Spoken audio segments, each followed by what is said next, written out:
With remote jobs on the rise due to COVID-19, I created a free list of remote jobs across Figma, Medium, AUTH0, Loom and 2750 plus remotists companies hiring currently. I trust my little effort helps those in search of a job.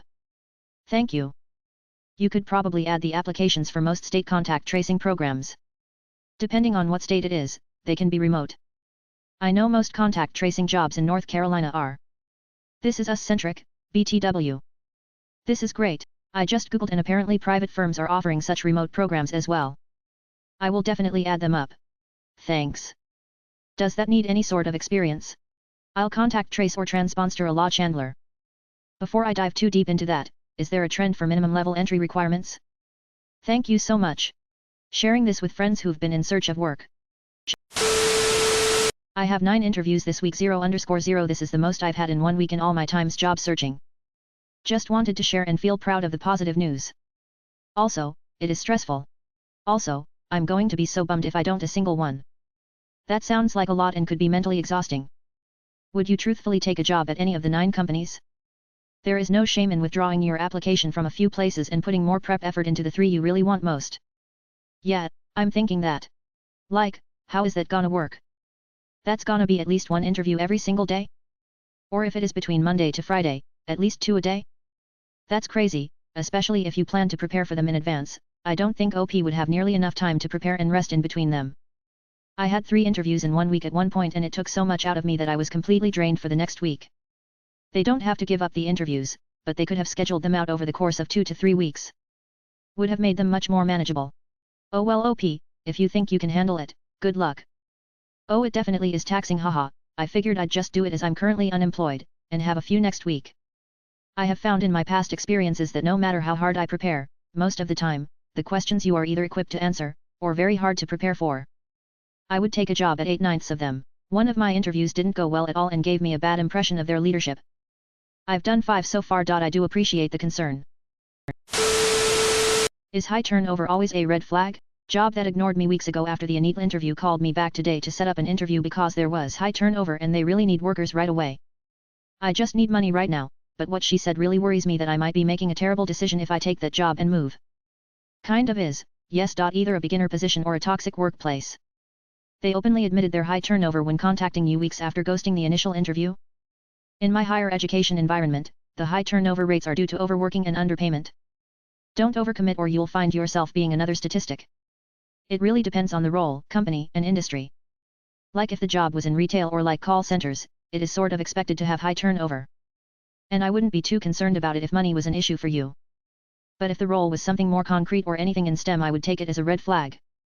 It is not STEM, it is actually a digital design position. It's not a good sign, ignoring you after an interview for weeks and then suddenly needing you, combined with high turnover.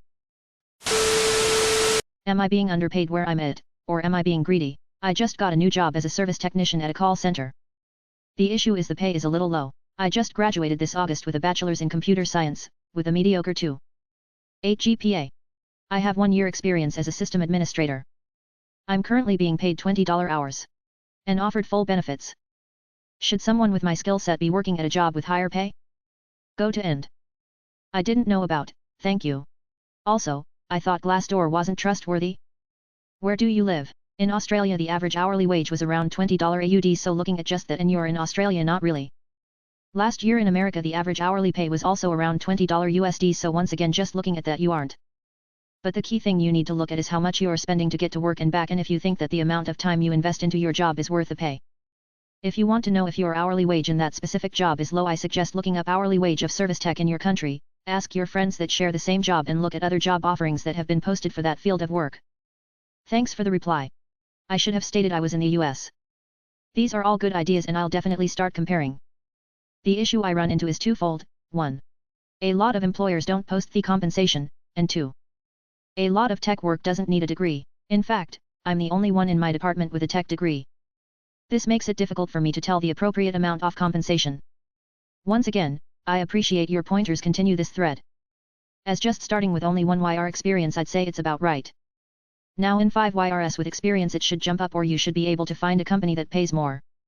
It depends. If this is your first job then it is about right, you need this experience anyways, so that you can apply for a higher position job anyways. I would continue working there until you feel like you can't learn any more from there and would like to advance. Is the experience I'm gaining from this job even worth it? I am 23 and an orthodontic assistant making $16 an hour, no prior background.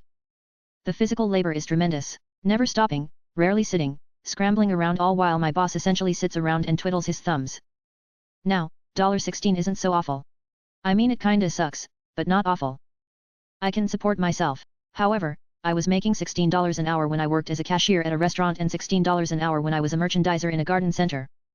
Like, is $16 worth the exhaustion and anxiety and dread I get from this position? I took it because it seemed promising and was good experience since I don't know what I really want to do in life, but I don't know. I don't even get any benefits. Plus, working in someone's mouth during COVID is making me even more anxious. Please do not mention going to school and getting a higher degree etc. That is currently not an option for me. Thanks for listening to me ramble. Yes, worth it. Next time you are off, spend a little time brainstorming all the skills you've gained at this.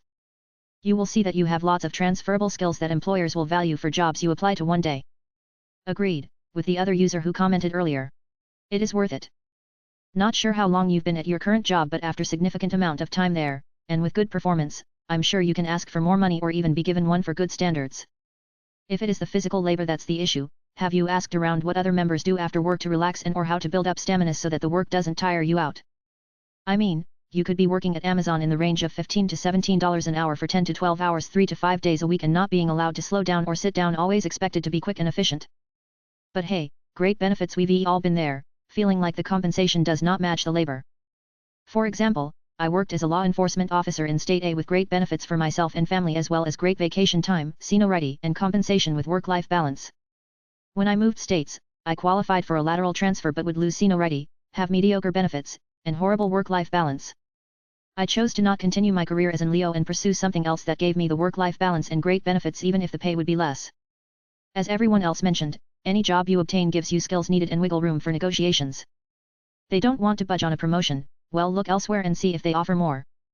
I mean, you could be working at Amazon in the range of $15 to $17 an hour for 10 to 12 hours 3 to 5 days a week and not being allowed to slow down or sit down, always expected to be quick and efficient. But hey, great benefits as an Amazon employee that has worked in almost every process path in inbound for several years. This is a pretty good place to work. It is not unlike most manual labor jobs. The not getting a rest thing is very dependent on which process path you work, and many are standing on an ergo mat. Plus, with the amount of overtime you get either voluntarily or not, you can easily be making up to $40 or $50/HR. Like and subscribe for more Reddit content. Watch the next video at the top of your screen.